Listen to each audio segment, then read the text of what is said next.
Ce soir, à l'occasion de la double sortie de Marie-Madeleine et Don't Worry, You Won't Get Far on Foot, le dossier des démonteurs consistera en l'élection du meilleur film de Joaquin Phoenix.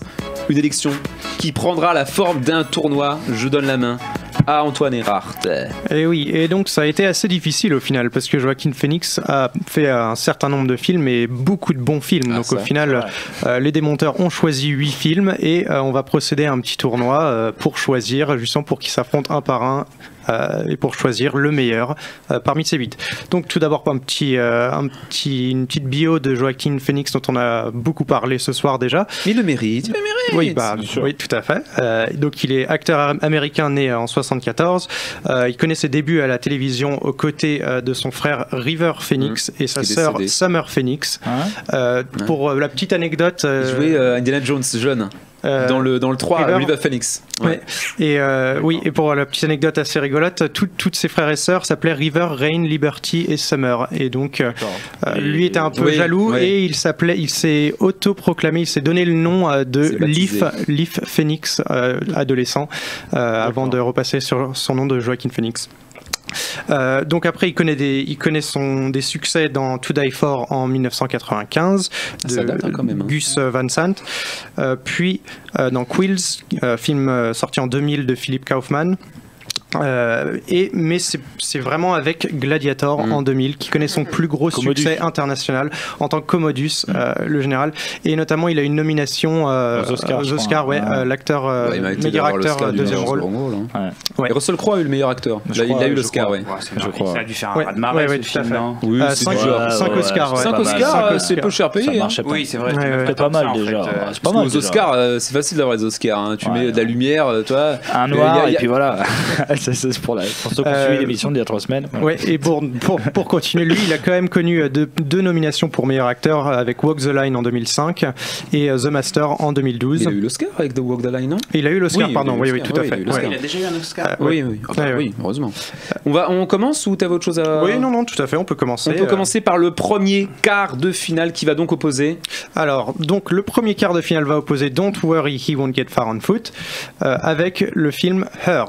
Mais non. Donc Don't Worry, on en a déjà un petit peu parlé, donc je ne le représente pas. Et le petit Her. Mais Her, un film sorti en 2013 de Spike Jonze. C'est une comédie dramatique de science-fiction. Théodore, joué par Joaquin Phoenix, vit à Los Angeles dans un futur proche et tombe amoureux de son système d'exploitation. Avec la voix de Scott Johansson. Oui, et donc qui est appelée Samantha, et ils entament une relation amoureuse jusqu'à ce que Samantha évolue et passe à d'autres systèmes d'exploitation et des relations plus complexes. Elle est moins sympa. Qui veut commencer ? Moi c'est marrant, je l'ai trouvé qui jouait la même chose dans Don't Worry et dans Her. J'ai vraiment le même au niveau du physique. Donc là je pourrais je peux pas vraiment me départager, mais peut-être Her. Peut-être ou oui ? Oui. Oui, Her. Qui veut dire non. Ouais, on va pas toutes les faire. Rémi Fertier. Je n'ai vu aucun des deux. Il a vu aucun des deux. Guillaume Le Tallec. Moi j'ai vu les deux et clairement Her. Julia. Moi j'hésite beaucoup et je pense que je vais choisir Don't Worry. Moi j'ai vu que Don't Worry, mais je vais pas voter Don't Worry quand même. Là il est trop bas. J'ai pas vu Her, excuse-moi. Il est pas mal, regarde-le. Il a eu des bonnes critiques. Moi ça me fait flipper. Le sujet me fait flipper. Globalement, ça m'a pas ambiancé. C'est pas trop mal. Pourtant, voilà. Mais Antoine. Oui, moi je pense que du coup tout le monde a choisi plutôt Her. Moi aussi je vais partir sur Her.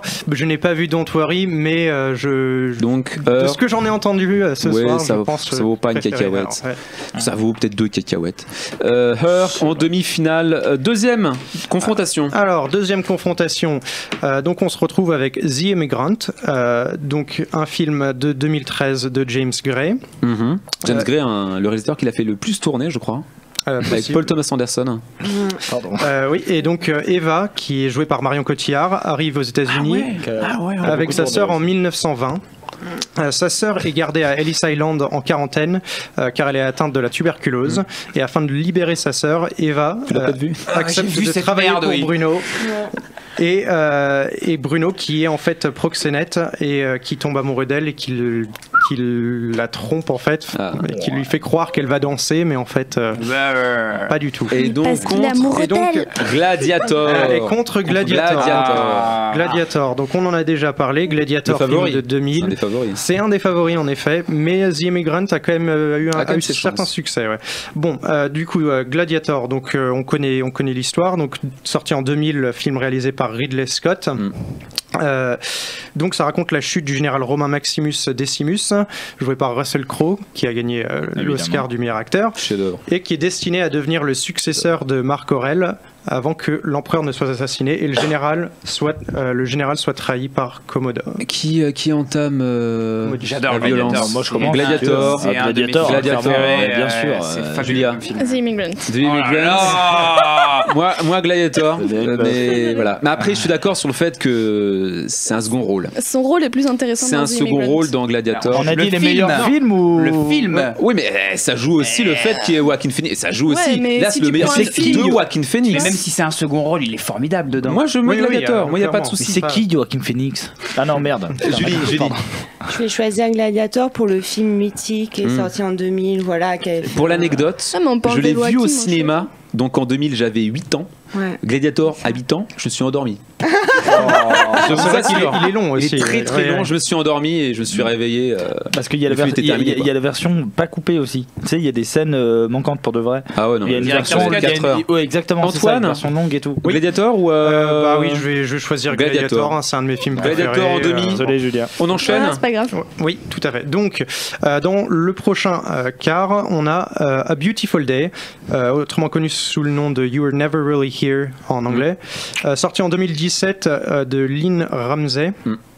Donc Joe, joué par Joaquin Phoenix, c'est un ancien marine qui est devenu tueur à gages, est engagé pour retrouver Nina, petite fille d'un sénateur, enlevée et retenue par un réseau de prostitution. Donc voilà, A Beautiful Day qui s'oppose à The Master. The Master, film sorti en 2012, réalisé par Paul Thomas Anderson. Freddie Quell est un vétéran américain de la Deuxième Guerre mondiale qui rentre en Californie où il vit de petits boulots. Il est devenu alcoolique et il a des accès de violence irrépressible. Oui, c'est vrai que c'est un rôle qui joue bien. Tu m'étonnes que Julie l'aime bien. Enfin, je veux dire, c'est logique. Ah, ça c'est clair. Et donc il devient émacié, amer, physiquement et mentalement déglingué et il retrouve alors l'idole des jeunes, Lancaster Dodd, qui est joué par Philip Seymour Hoffman. Et ils deviennent compagnons. C'est l'histoire de la vie là. C'est quoi, ça n'en finit pas le truc. Ah pardon, oui, c'est le film que je préfère. Ah ouais, on a compris. Je me permets de. Alors en fait c'est ça raconte ça. Je vous décris tout le truc. D'accord, c'est. Et donc ça va jouer, oui donc. Alors, A Beautiful Day contre The Master, Julia. A Beautiful Day. A Beautiful Day. Et pour moi, petite précision, il est pas tueur à gages, il exfiltre des gens. S'il en tue, bon, c'est dommage collatéral, mais il est pas là pour tuer des gens, il est là pour. On lui donne la photo de la personne qu'il doit retrouver. C'est différent. J'ai pas vu The Master, alors du coup, The Beautiful Day. Tu l'as vu, Beautiful Day?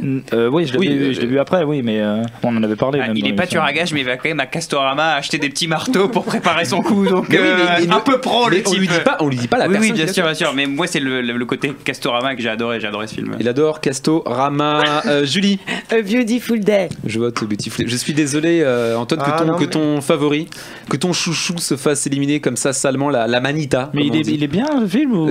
J'ai pas vu moi The Master. Moi ça me donne envie en fait. Mais il est vraiment bien. Il est très très beau avec une musique excellente. C'est le mec qui a fait récemment avec la mémoire de poisson, Phantom Thread. Le frère de machin. Et Magnolia. Ouais, c'est pas Mac.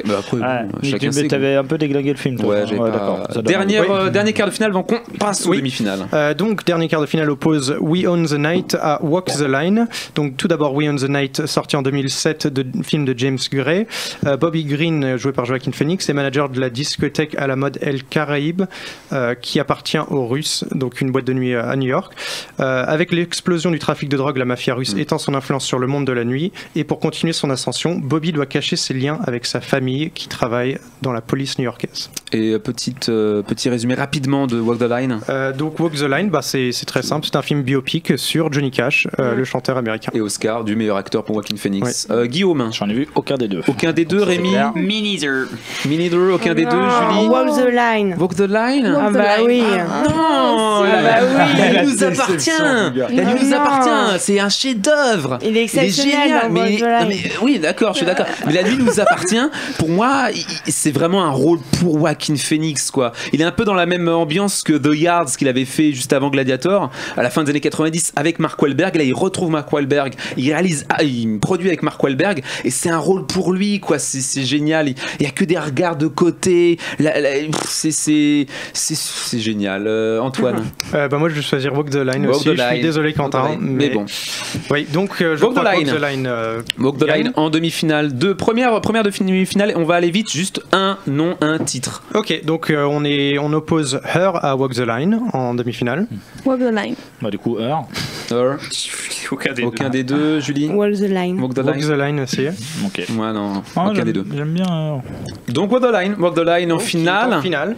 Et donc la deuxième demi-finale va opposer Beautiful Day à Gladiator. Beautiful Day. Gladiator. Gladiator. Beautiful Day. Gladiator. Beautiful Day. Égalité. Quoi? Arrête. Quoi? De quoi?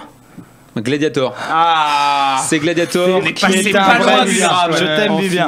Non, moi ça m'emmerde. Beautiful Day, c'était vraiment pour moi sa perf ultime. Bien sûr. Il est incroyable dans ce film-là. Ouais. Mais Gladiator, il a un second rôle. Le film ou Je juge le meilleur rôle de Joaquin Phoenix. C'est pas le film dans son entièreté. Vibre le plus. Voilà, exactement.